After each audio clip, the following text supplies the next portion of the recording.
The Valoran Collective had watched Earth for almost 100 years. They had hidden their observation stations beyond Neptune, far from human eyes. From there, they watched everything. They saw the first rockets leave Earth's surface. They watched humans build small stations that floated in orbit. They observed the slow, careful missions to Mars. To the Valorans, humans were nothing special. They were just another young species taking their first steps into space. Slow, weak, primitive. The Valorans had seen dozens of species like this before. They always followed the same pattern. They would struggle. They would reach out to the stars. And then the collective would arrive to guide them. That was the polite word for it. High Envoy Morath stood on the command deck of his ship, the Eternal Harmony. He was tall by Valoran standards, with silver skin that glowed softly in the dim light. His 4 compound eyes moved independently, watching different screens at once. Behind him, his crew worked in silence. They had done this many times before. "We are entering Earth orbital space," his navigation officer announced. Morath nodded slowly. "Good. Signal the escort vessels to maintain formation. We want to look impressive, but not threatening." 3 cruisers followed the Eternal Harmony. Each one was 200 meters long, armed with weapons that could burn cities to ash in seconds. Morath's own ship was larger, nearly 800 meters from front to back. It was a beautiful vessel, built to show the power and advancement of the Valoran Collective. Surely, Morath thought, the humans would be amazed. "Open a channel," he commanded. "Broadcast on all frequencies. Let them know we have arrived." The message went out across every radio wave, every signal that humans use to communicate. It was simple and direct. "We are the Valoran Collective. We come to offer membership in the Galactic Assembly. Prepare your leaders for negotiation." Morath allowed himself a small smile. The humans would panic first. They always did. Then they would send confused messages asking for proof. Then, finally, they would accept the truth. Aliens were real. And those aliens wanted to talk. The negotiations would follow a familiar path. The humans would be eager, desperate even, to learn about the galaxy. They would agree to almost anything. And slowly, carefully, the collective would take control. Earth's resources would feed Valoran factories. Earth's people would work in Valoran mines on distant planets. It was the fate of all lesser species. But first, they had to play the game of diplomacy far below. On the surface of Earth, the message reached its destination. Admiral Kandolian sat in his command center, deep beneath the city of Sol. The room was filled with screens and holographic displays. Data streams flowed across every surface. Officers moved quietly between stations, their faces lit by the blue glow of their monitors. Kang was 63 years old. His hair had turned gray at the temples, and lines marked his face from decades of service. But his eyes were sharp and clear. Those eyes had seen things that most humans could not imagine. Things that the Valorans, with all their watching, had never discovered. "Sir," said Lieutenant Yoon Soman, stepping up beside him. She was in her early 30s, with short black hair and a face that rarely showed emotion. "We have confirmed the transmission. 4 alien vessels have entered Earth orbit." Khan nodded but said nothing. Soman continued, pulling up sensor data on the main display. The lead ship is approximately 800 meters in length. The 3 escort vessels are smaller, around 200 meters each. Their weapon systems are active, but not targeting anything specific. "They want us to see their guns," Kang said quietly. "They want us to be afraid." "Sir?" Kang turned to look at his aide. A small smile played at the corner of his mouth. "They think this display of power is impressive, Lieutenant. 4 ships. A few weapons. They believe this is enough to frighten us into submission." Soman studied the Admiral's face. She had served under him for 5 years now. She knew that smile. It meant he was several steps ahead of everyone else. "What are your orders, Admiral?" Kang stood up from his chair. Around the room, officers paused in their work, waiting for his command. The weight of humanity's future rested on his shoulders, but he did not seem worried. He seemed almost amused. "First, we will play along. Contact the World Council. Tell them to prepare a diplomatic response. We will welcome our visitors. We will smile and nod and pretend to be amazed by their technology. And second, sir," Kang walked toward the main display, where the 4 Valoran ships hung in orbit like small silver fish. "Contact the Baekdu. Tell Captain Park Ji-won that her vacation is over. It is time to bring her ship home." Summon's eyes widened slightly. The Baekdu. She had heard rumors about that vessel, whispers that circulated among the highest levels of command.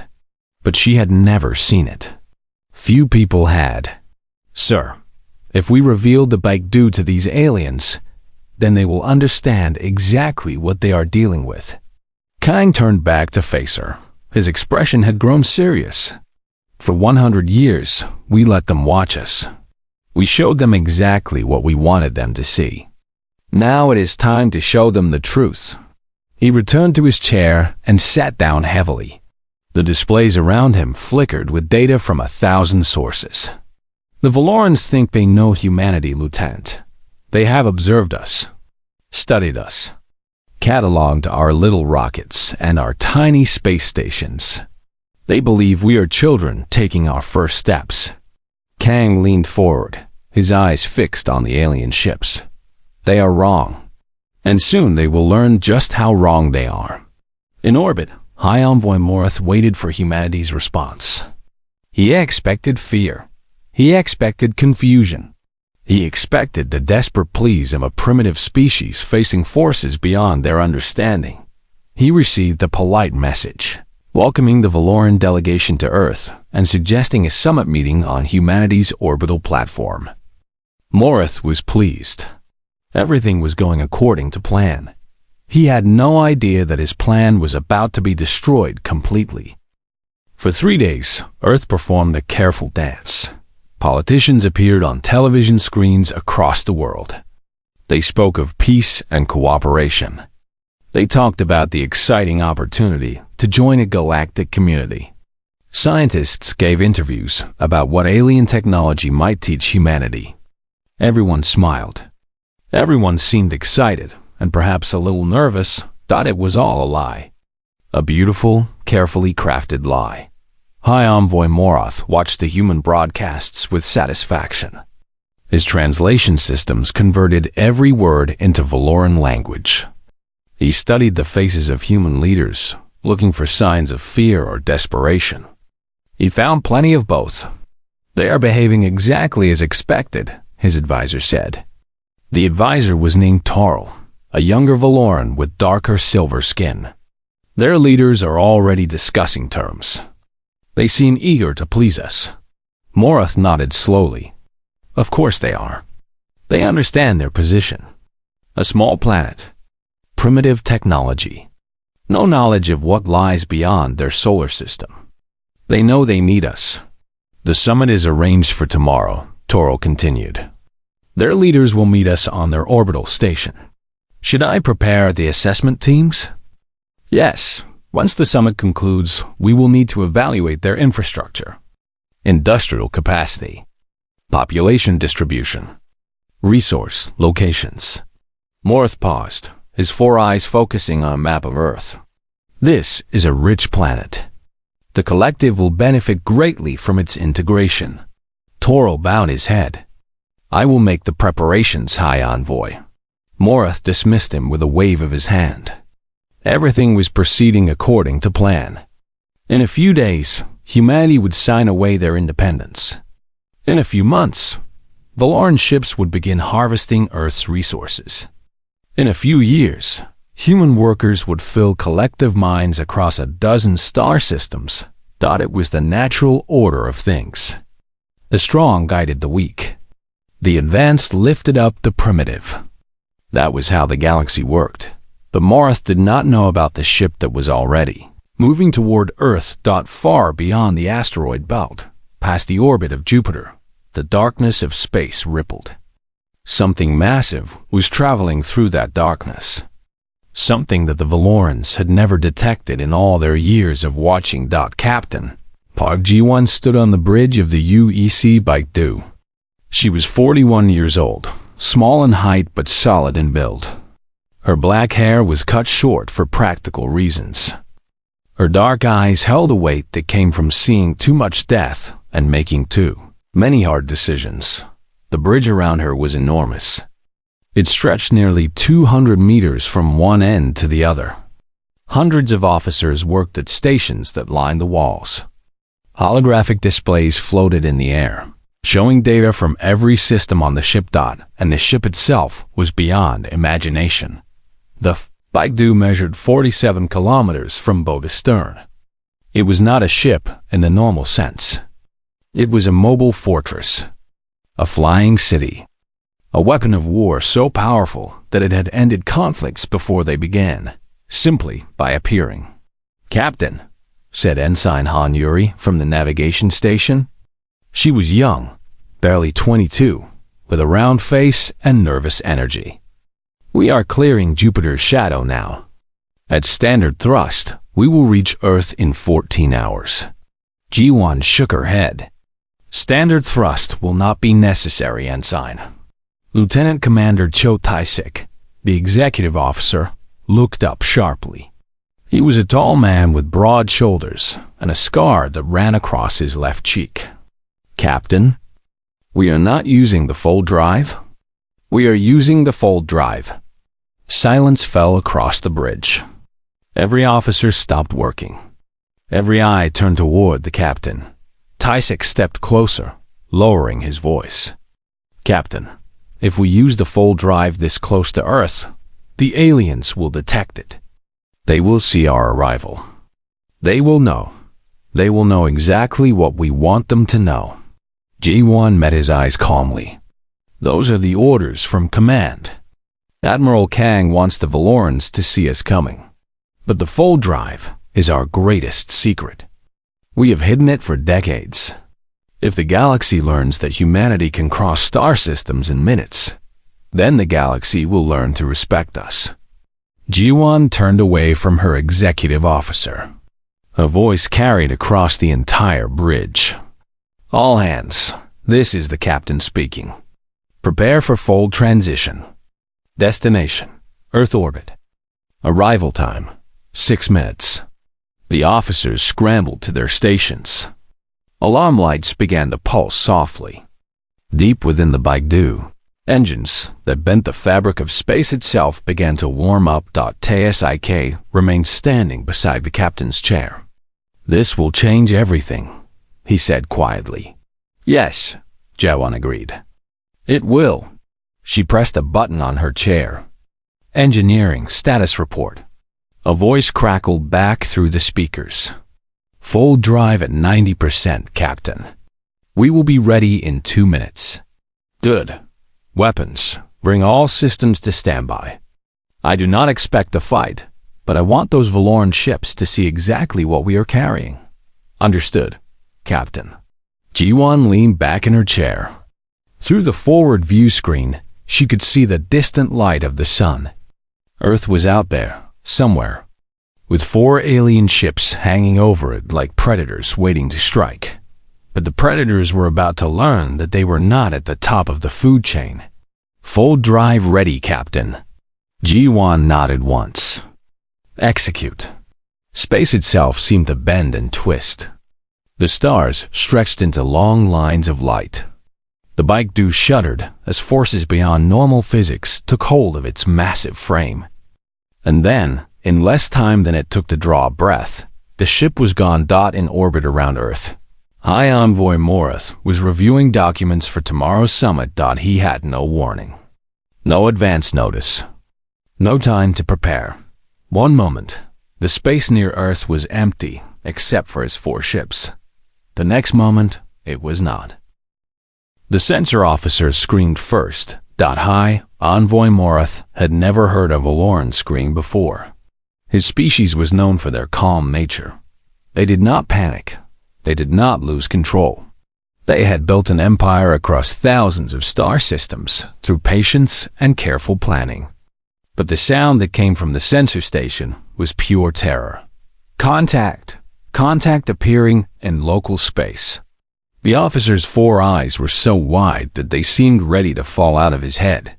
His silver hands shook as they moved across the controls. Readings are impossible. The numbers cannot be correct. Morath stood from his chair. Explain yourself. What contact? Is it one of their primitive vessels? It is not primitive. The officer turned to face him. His skin had gone pale, almost white. Hi, Envoy.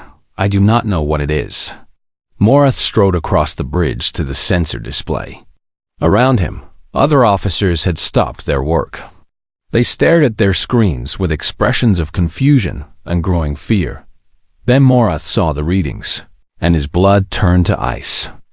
The ship that had appeared in Earth's orbit was not possible. Nothing that size should be able to fly. Nothing that powerful should exist. The sensor display struggled to show the complete picture, zooming out again and again as the true scale became clear. 47 kilometers.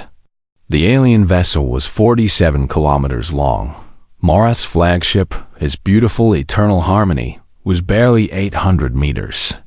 This human ship was nearly 60 times larger. It filled the sensor display like a mountain floating in space. Its hull was dark gray, marked with scars from battles fought in places Morath could not imagine. Weapons platforms dotted its surface, each one the size of a Valoran cruiser, and the power readings. The energy signature coming from that ship exceeded the entire Valoran fleet. Not just the 4 ships in Earth orbit. The entire collective fleet, combined. That is not possible, Morath whispered. Humans do not have this technology. They are primitive. We have watched them for a century. They have nothing like this. Aye, Envoy. Tarl appeared at his side, his voice shaking. Should we raise shields? Should we charge weapons? Morath almost laughed at the question. Raise shields? Against that? They might as well throw rocks at a star. No, he said. No, we do nothing. We wait. On the surface of Earth, Admiral Kang Do-hyun watched the arrival of the Baekdu through the main display of his command center. Around him, officers cheered and clapped each other on the backs. Lieutenant Soman stood beside him, a rare smile on her face. She made good time, Soman said. Kang nodded. Captain Park always did like to make an entrance. He turned to his communications officer. Open a channel to the Valoran flagship. And connect Captain Park as well.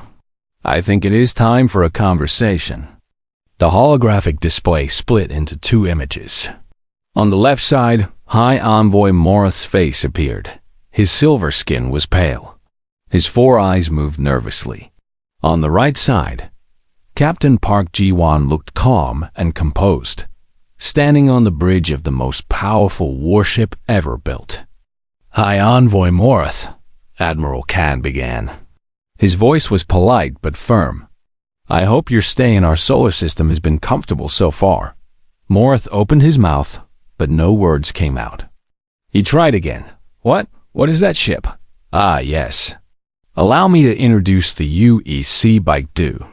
She is one of our Titan-class vessels. Kang paused. Captain Park, would you like to say hello to our guests? Ji-won nodded slightly. Hi, Envoy. Welcome to Earth. I apologize for not being here to greet you sooner.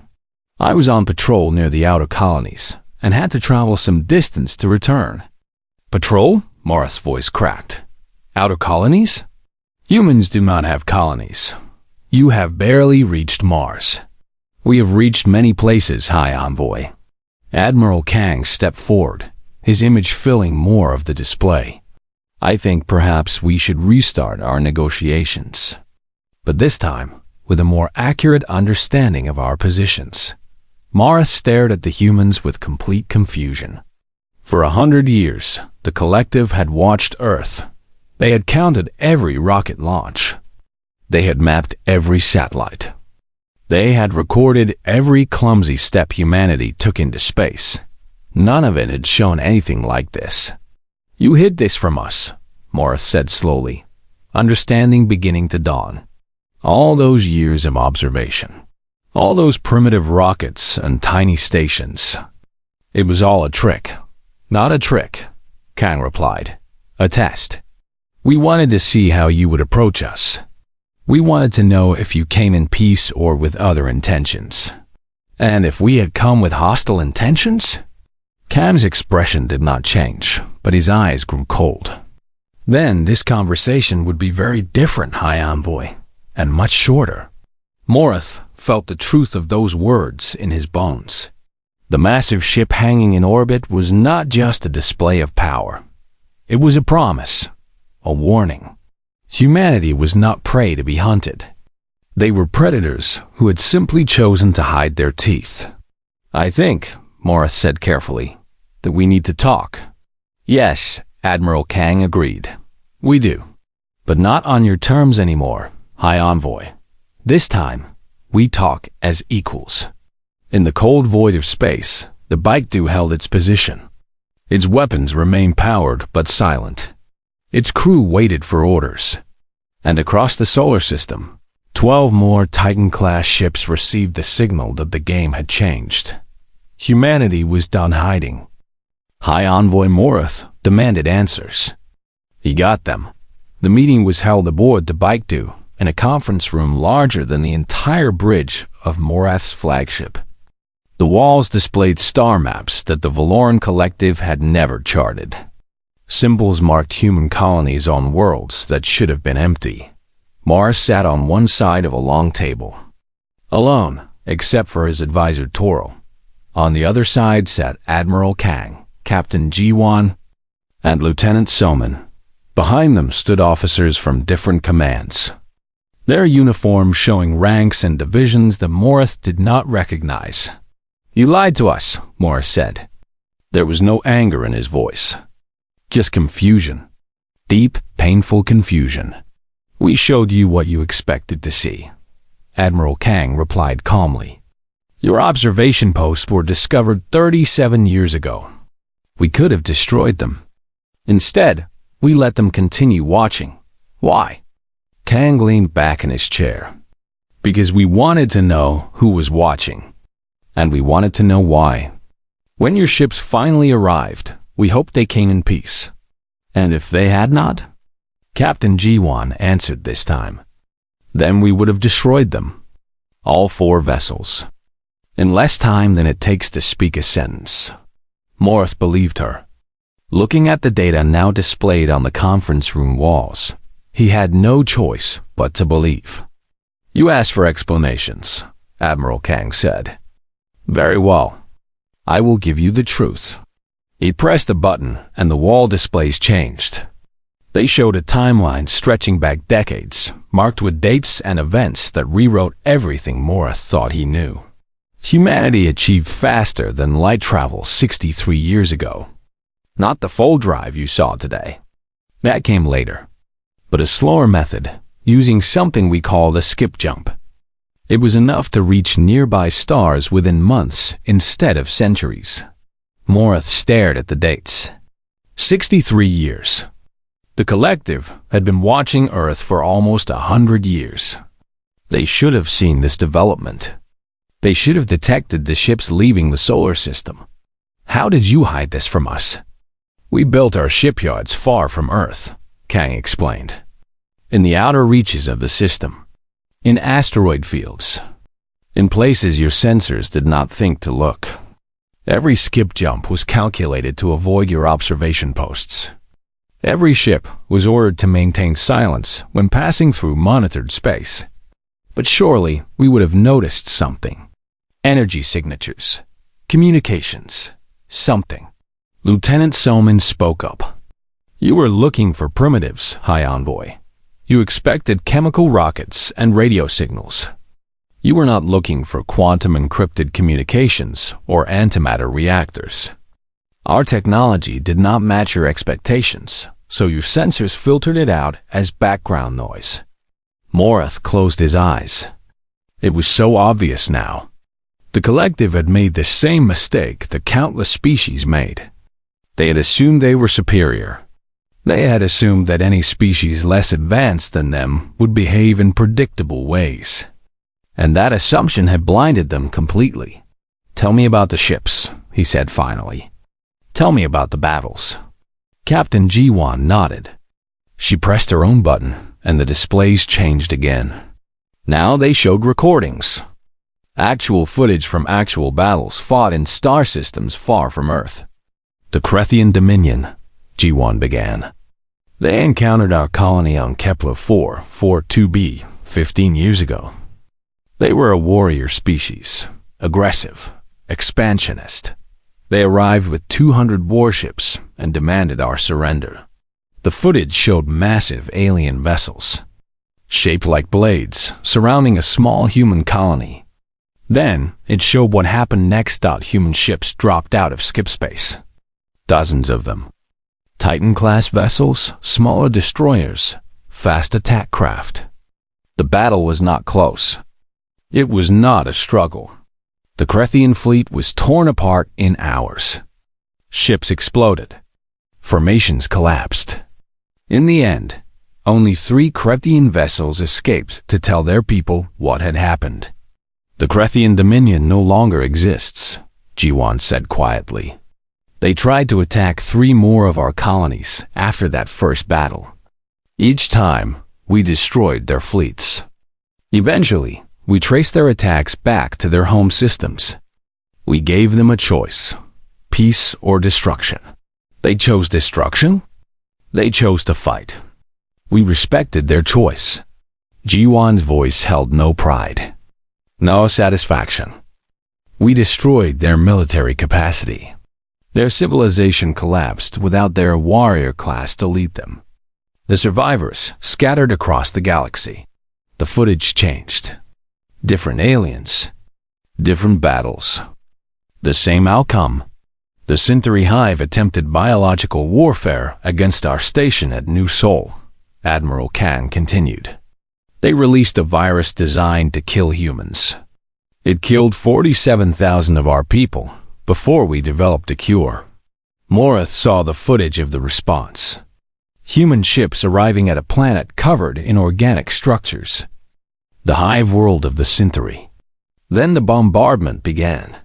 8 billion individuals, Kang said.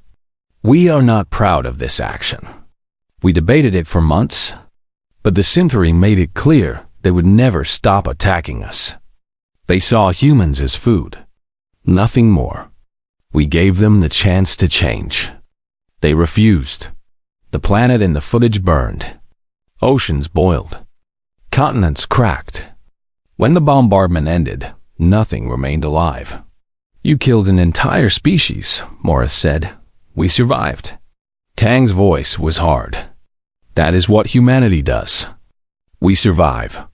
Whatever it takes. Whatever the cost. We will not allow our people to be enslaved or eaten or wiped out by those who see us as lesser beings." He leaned forward, meeting Morth's eyes directly. "The Valaran collective observed us and saw weakness. You plan to absorb us, to harvest our planet, to use our people as labor in your outer colonies." Morath could not deny it. The evidence of their intentions was everywhere. "But we are not weak," Kang continued. "We never were. We simply choose to show strength only when necessary. We hoped you would come in friendship. We hoped we would not have to show you what we can do. And now? Now you know the truth. The question is what happens next." The negotiations lasted for 2 weeks. High Envoy Morath did not sleep well during those weeks. Every night, he would wake from dreams of human warships descending on Valaran worlds. Every morning, he would remind himself that the humans had not attacked. They had shown their strength, yes, but they had not used it. Not yet. That restraint frightened him more than anything else. The conference room on the Baekdu became their meeting place. Day after day, Morris sat across from Admiral Kang and his officers. Day after day, they talked about the future. The Galactic Assembly has existed for 12,000 years, Morris said during one session. Hundreds of species are members. We have laws, traditions, a way of doing things. Admiral Kang nodded patiently. We understand. And we have no wish to destroy what you have built. But we will not be treated as a lesser species. We will not accept the terms you originally planned to offer us. What terms do you want? Captain G1 slid a data tablet across the table. Morith picked it up and began reading. His four eyes moved across the screen, taking in every detail. Full membership in the Galactic Assembly. Not probationary status. Full membership from the first day. Voting rights equal to any other species. Regardless of how long humanity had been part of galactic society. Recognition of all human colonies as sovereign territory. The right to maintain military forces without size restrictions. Trade agreements based on fair exchange. Not the exploitative contracts the collective usually imposed on new species. Morith looked up from the tablet. These terms are very different from standard protocols. These terms are fair, Kang replied. We are not asking for special treatment. We are asking to be treated as equals. Nothing more, nothing less. The Assembly will resist. Other species will object. They will say that humans have not earned these privileges. Lieutenant Soman spoke up. Her voice was calm, but carried an edge. High Envoy, with respect, humanity has earned far more than these privileges. We have survived every threat we have faced. We have built in civilization spanning 47 star systems. We have ships that your collective cannot match. She gestured toward the window, where the darkness of space stretched endlessly. If we wanted to take what we are asking for, we could. We could force our way into the Assembly. We could demand tribute from weaker species. We could become exactly the kind of empire that the collective was planning to be with us. But we do not want that, Admiral Kang finished. We want peace. We want trade. We want cooperation. Humanity has seen enough war. We have caused enough death. Now we want to build something better. Morith set down the tablet. For a long moment, he said nothing. His mind was processing everything he had learned over the past 2 weeks. The human colonies. The Titan-class ships. The battles against the Krethians and Synthri and others. The incredible technology that humanity had hidden for so long. And through all of it, the simple fact remained. The humans had not attacked the Valoran ships. They had revealed their power. Yes.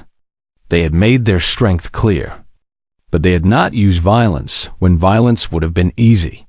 I believe you, Morith said finally. I believe that you want peace. But I am not the Galactic Assembly. I cannot make this decision alone. We know, Kang said. That is why we are asking you to speak for us. Return to the Assembly. Tell them what you have seen. Tell them what humanity offers. Peace and partnership, or... He did not finish the sentence. He did not need to. Morith stood up slowly. His silver skin had regained some of its color over the past days. The fear was still there, deep inside. But something else had grown alongside it. Respect, perhaps even admiration. I will speak for you, he said. I will tell the Assembly that humanity should be welcomed as equals. I cannot promise they will agree, but I will try. Admiral Kang rose as well. He extended his hand, a human gesture that Morith had learned about. After a moment of hesitation, Morith reached out and took it. Thank you, High Envoy. 6 months later, the United Earth Coalition formally joined the Galactic Assembly. The vote was not unanimous. Several species objected, just as Morith had predicted. But when the full evidence was presented, When the recordings of human military power were shown, the objections faded quickly. No one wanted to be on the wrong side of humanity. The terms were exactly as Admiral Kang had requested. Full membership, equal rights, fair trade. Humanity entered the galactic community not as children to be guided, but as a new power to be respected. High Envoy Morith surprised everyone, including himself, by requesting permanent assignment as the Valoran ambassador to Earth. His superiors questioned the decision. His colleagues thought he had lost his mind. But Morith knew what he was doing. "They terrify me," he admitted to a friend before departing for Earth. "Every day, I remember what they showed me. The battles, the destroyed species, the power they keep hidden behind polite smiles. They terrify me more than anything I have ever encountered." Then why go back? Morith considered the question carefully, because anything that terrifying is worth understanding. And perhaps, if I understand them well enough, I can help ensure that their power is never turned against the collective. It was a practical answer, but not the complete truth. The complete truth was simpler. Morith had grown to respect the humans. Their strength, their restraint, their fierce determination to protect their people while still seeking peace. In his 1,200 years of life, he had never encountered a species quite like them. He wanted to learn more. On Earth, Admiral Kang retired from active military service. He had done what he set out to do. He had revealed humanity's strength to the galaxy. He had secured their place among the stars. Now it was time for others to lead. Captain Park Ji-won took command of the newly formed Human Valoran Joint Patrol Fleet. It was a symbolic assignment as much as a practical one. Human and Valoran ships flying together, protecting trade routes, showing the galaxy that former enemies could become allies. Lieutenant Selman was promoted to commander and transferred to the diplomatic corps. Her sharp mind and steady nerves had proven valuable during the negotiations. They would be valuable again in the years ahead, and in shipyards across human space. Construction continued. The Baekdu had been impressive. 47 kilometers of weapons and armor and engines that could cross star systems in minutes. But she was not the largest ship humanity had built. She was not even close to the largest ship humanity was planning to build, because humanity had learned a lesson long ago, back when they still lived on a single small planet, fighting among themselves over scraps of land and resources. They had learned that the universe was dangerous, that threats could come from anywhere. That strength was the only guarantee of survival. The Titans never stopped growing, and the galaxy watched. Finally understanding what humanity had known all along, the universe belonged to those strong enough to claim it. And humanity intended to be very strong indeed.